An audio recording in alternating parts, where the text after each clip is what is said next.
friends, and welcome. Today I'm going to show you how to create your very own Merp dog tapestry. It's not a Merp dog, but it's kind of like a dog. Well, it's a dog, but it's making this weird Merp face. I thought it was very cute.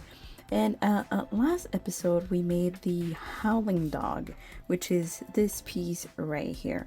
Looks very nice, and we're using a Tunisian simple stitch for that. And as you can see, it's a little bit more cleaner from your regular single crochet tapestry stuff.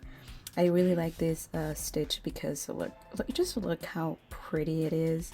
You can really see the details. And so without further ado, I'm just going to show you how to create your very own Merp dog thing.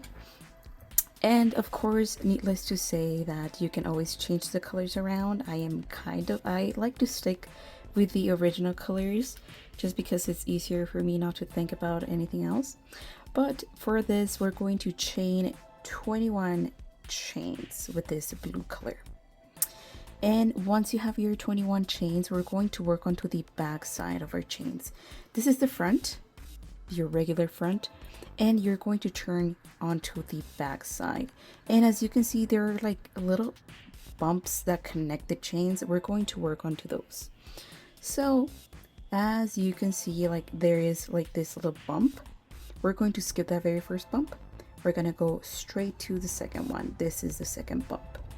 So we just insert our hook, yarn over and pull.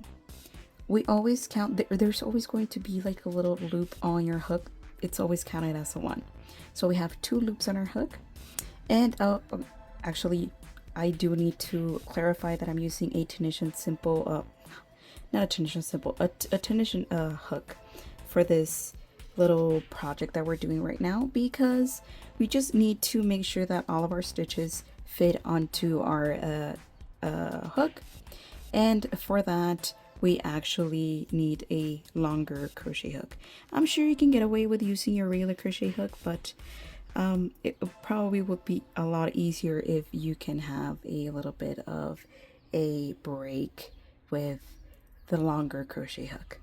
So all of your stitches should look like this. You should have 21 loops on your hook.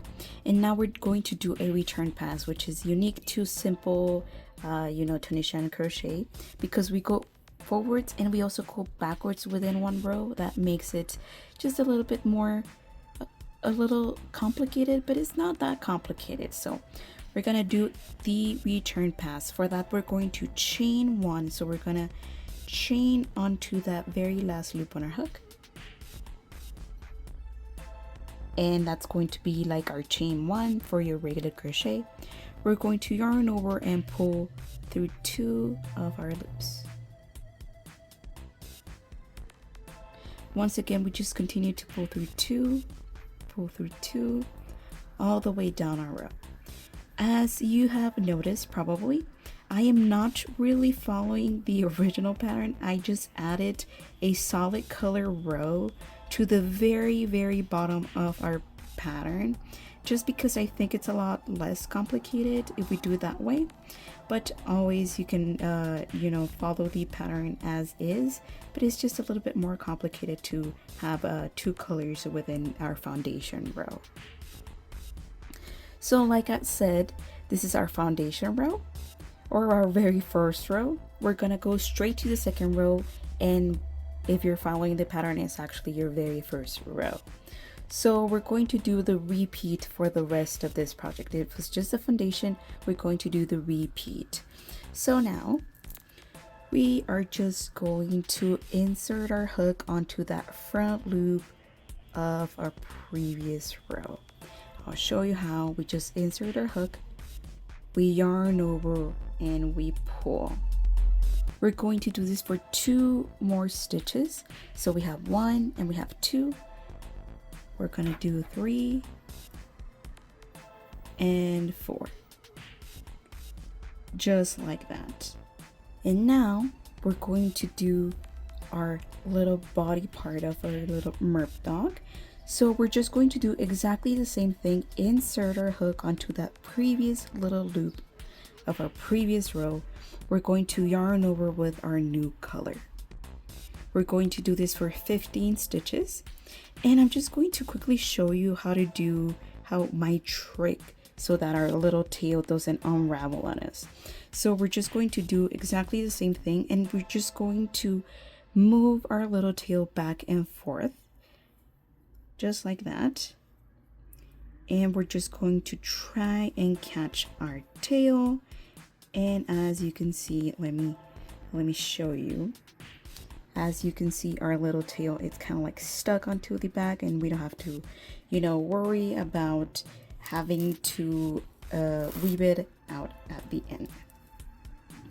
So now that we have all of our 15 white stitches, we should end up with 2 blue stitches at the end.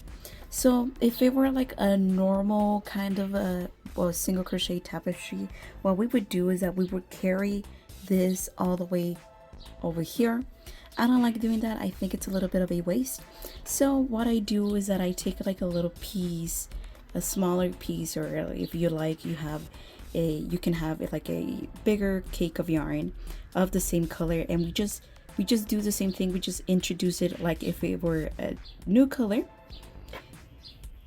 And don't forget about that very last loop. Actually, I like to pick up both of those loops, those 2 little loops. I like to pick them up so that our edges are nice and straight at the end. So now for our return pass, this is my favorite part, I think. And we're going to yarn over and pull through that very last loop on our hook for our chain 1. Yarn over, pull through 2. So this is the new rule that we have. So whenever you have 2 different color stitches on our hook, we use that second color stitch to pull through. What I mean is that we have our blue and we have our white, so we're just going to yarn over, pull through that very first blue loop, and then through that very first white loop. And that is our color change. We're just going to yarn over, pull through 2, all the way until we have our very next color change.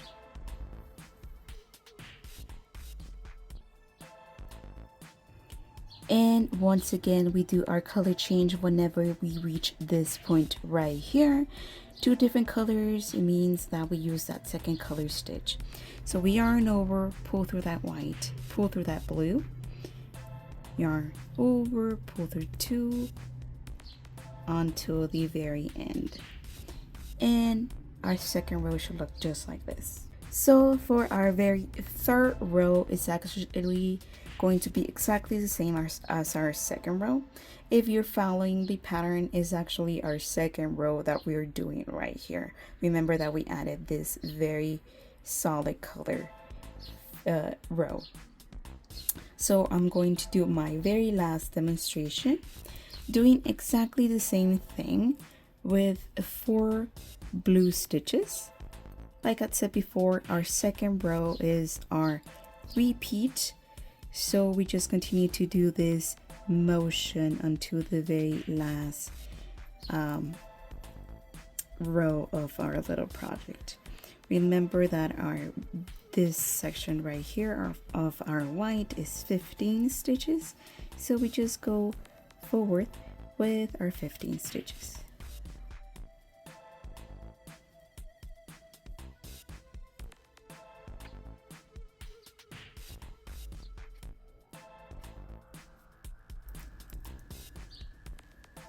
And last but not least, we do our first and second blue row, our very last little stitches. And then we do our yarn over, pull through that 1, pull through 2. And then we just continue and following the little rules that I taught you. This is going to be easy peasy lemon squeezy.